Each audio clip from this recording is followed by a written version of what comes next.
as well as Jeff Judy, Disaster Recovery Chief Cloud Architect. We're going to have a little bit of a presentation here, followed by a live demo as well, so you can get a sense of what is under the hood and look at the platform. So, all right, I think, Jeff, you're going to take the lead on this. I'm going to hand this over to you. Take it away. Okay, thank you.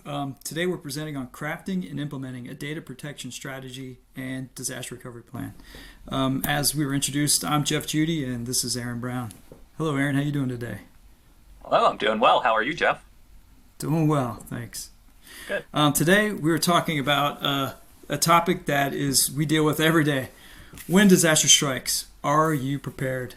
I know this explosion is a bit extreme. Hopefully it's not that kind of scenario, but really what we're talking about today is more around 99% of the attacks today are out there are cyber events, ransomware attacks. We say it's not really if, it's not when, but more so today it's how often are you going to be attacked. And it is safe to say that cyber attacks are the number one disaster event happening out there. When we talk about that with clients, a lot of times it's not really recognized what the impact is to your company. So these 4 things that we list here in this slide are things that you need to consider outside of just all my systems are encrypted, I need to recover. There's long-term lasting effects that can damage your company, like your insurance premiums will go up. Your brand will most likely be damaged. If sensitive data is leaked. The trust relationship is lost. Certainly productivity is lost, and employee burnout as well.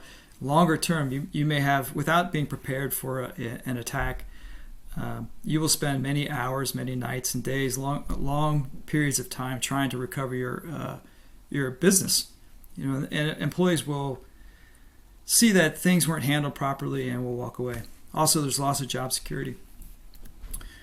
Quick spotlight on us. We're Recovery Point Systems. We are a disaster recovery service provider, and our mission is to deliver exceptional recovery services. And we strive to ensure our clients are protected and able to recover from any disaster.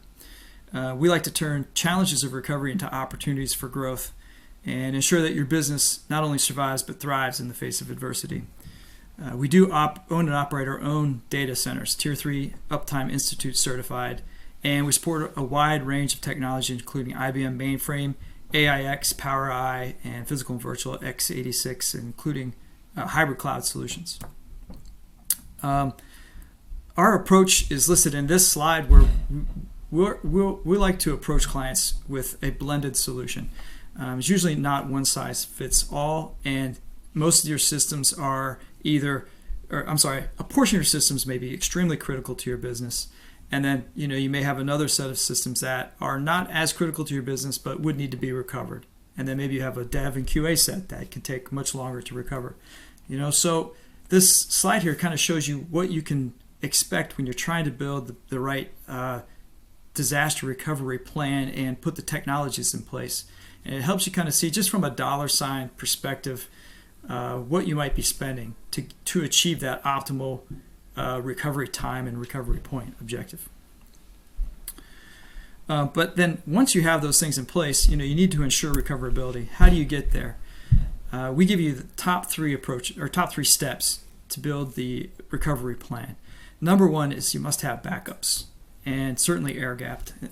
In today's world, a cyber attack, they target your backups first before they actually launch the attack. They make sure that you are crippled and cannot recover, and so you are forced to pay the ransom.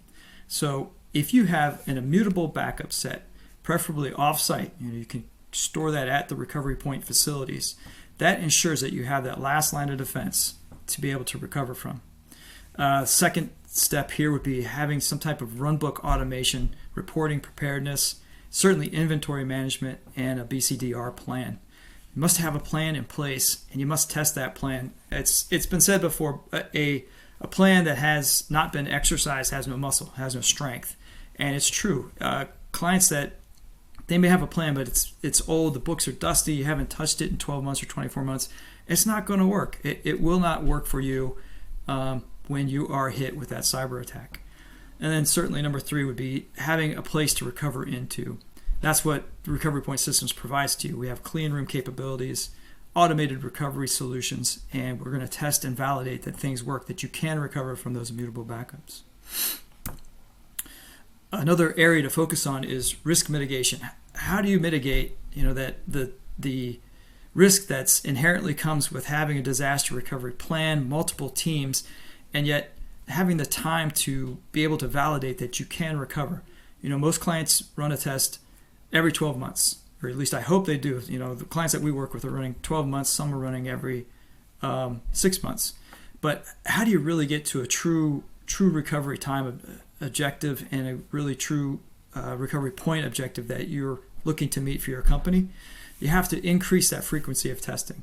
And there's really no way to do that other than either having more people to run the testing or apply automation to those DR test cycles. Because the more frequently you test those recovery plans, you reduce the gap between times of changes and drift management in your tests and your DR approach. We offer 6 steps through this racetrack plan for cyber resiliency. And number 1 is, of course, BCDR planning, incident response planning, and inventory management. It's key to know what systems you have plugged into your network, where those data sets live, because when a cyber attack happens, the ransomware is going to come and they're going to say, I want $10 million, or I'm going to release all your sensitive data, and you're not going to get the encryption key back. If you know where all your assets live, where that sensitive data is, you may be able to negotiate and be like, I know that they didn't actually get a hold of my most critical information, or I know that I can recover this and I do not need to pay them that amount of money. So it gives you a negotiation chip. Recovery Point Systems, we offer a suite of solutions for ransomware recovery. These things here really encompass a comprehensive package that allows you to secure yourself from a ransomware attack. I mentioned it earlier, but immutable backups are key. You must have a partner that's able to help you recover. So you need an incident response vendor, and you should have somebody like that lined up well before a cyber event occurs. A lot of this is really in the preparation. The preparation would be key to being able to recover. Having a ransomware gap assessment is a good starting place to understand where you are in your recovery solution. Do you have some things like a endpoint detection installed on your on all of your servers? And then, of course, this is mantra for Recovery Point. It's a 3-2-1-1-0 rule. That's having these immutable backups. Keep 3 copies of your data. Keep 2 different media sets. Keep those copied onto 2 different media sets, and certainly keep 1 off-site.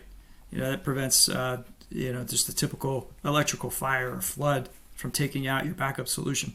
And then keep 1 copy air-gapped, as I said earlier. That air-gapping can be immutable, it can be tape, but keep it outside of the realm of somebody being able to get access to it and delete it, so that you have that last line of defense. And then the 0 is test. Make sure that you can actually recover from those backups. Recovery Point Solutions, we offer a fully managed recovery service called Managed Resiliency.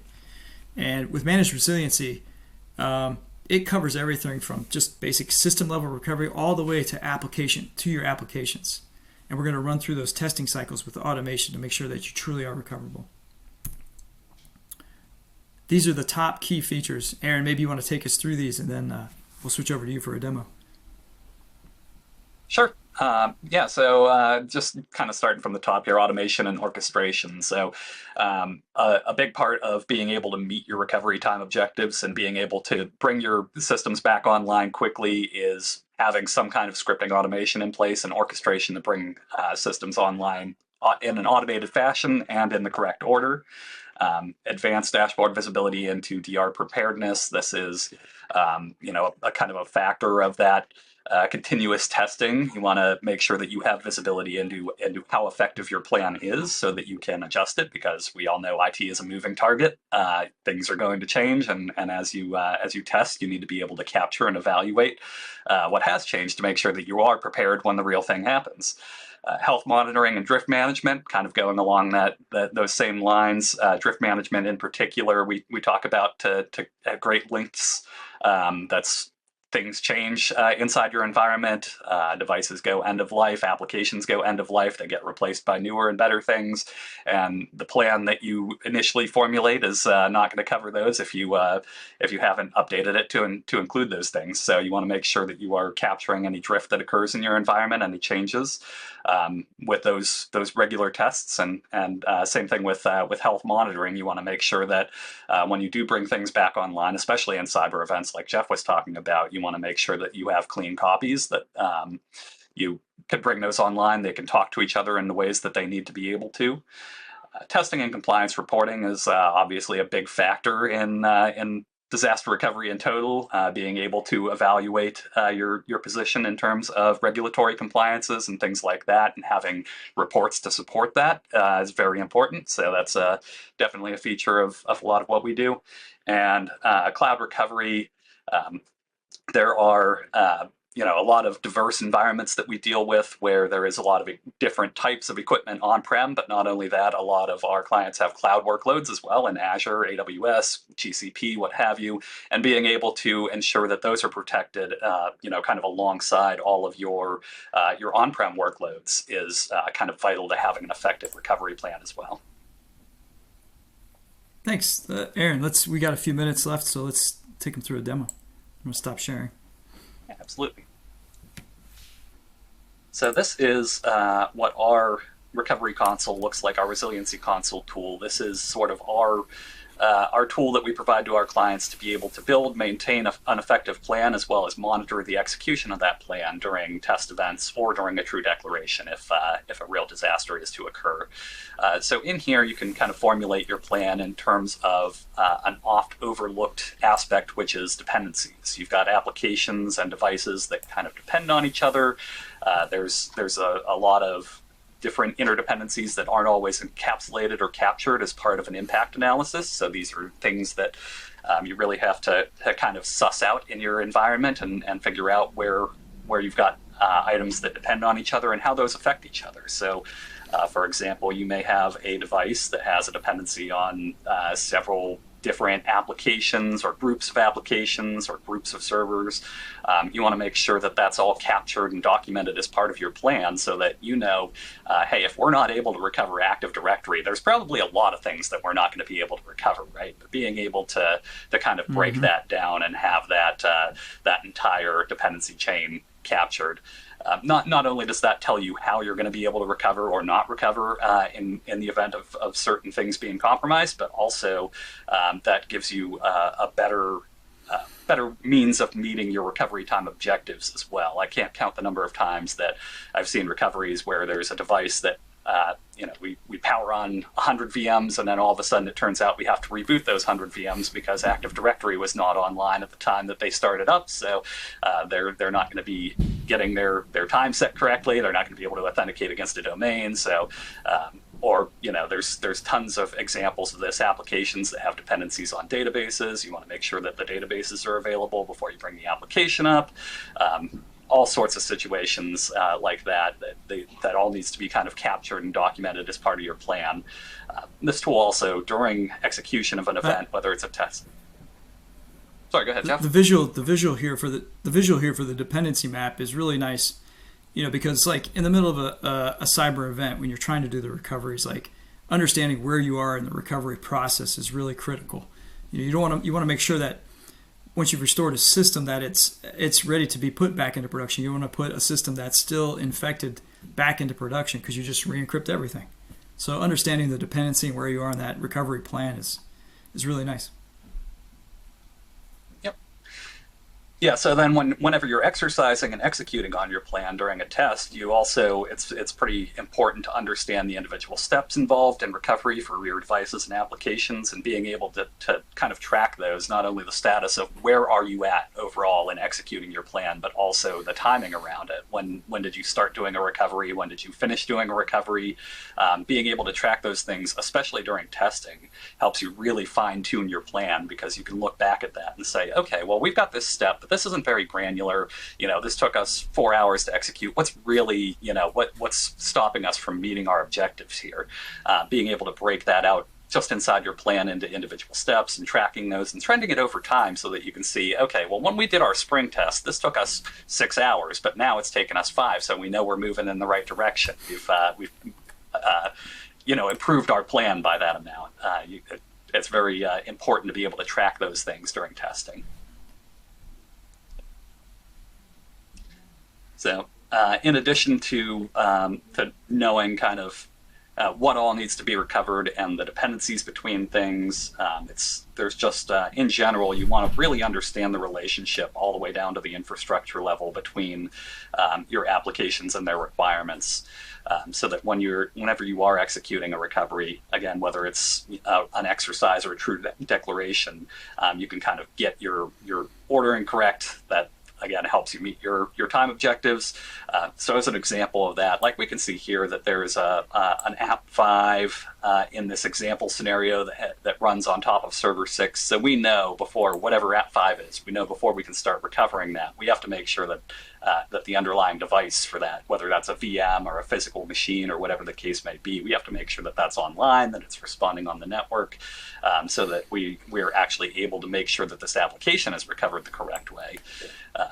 So it's not just kind of the interdependencies between applications, but really breaking down to kind of the individual infrastructure and device level, what needs what and how things work together, and all of that kind of thing really just needs to be encapsulated in your recovery plan overall. So, again, kind of coming back to what we were talking about in terms of regulatory compliance and being able to report effectively on how your tests are going and how complete your plan is and all that kind of thing. You really need to be able to get output from this. A tool like this is vital to generating those reports that you need to provide kind of upstream to prove how your regulatory compliance is and things like that. So again, just the importance of having a tool like this to not only roll up what your plan actually is and how it is to be executed, but also when you test it out, being able to track how it actually runs is just very important across the entire spectrum of requirements that you have for recovery. Thanks, Aaron. So I want to leave you with this last slide here for the transition for the resiliency plan. Basically, a fully developed and tested response plan, it helps to mitigate damage. It's going to save your company money. It's going to also empower your security experts to make the decisions on which systems to recover and how to really approach the response to a cyber attack. And it's going to reduce the damage in the long run to your company. So thank you for your time today. And if you have any questions, feel free to reach out to Recovery Point Systems. Thank you.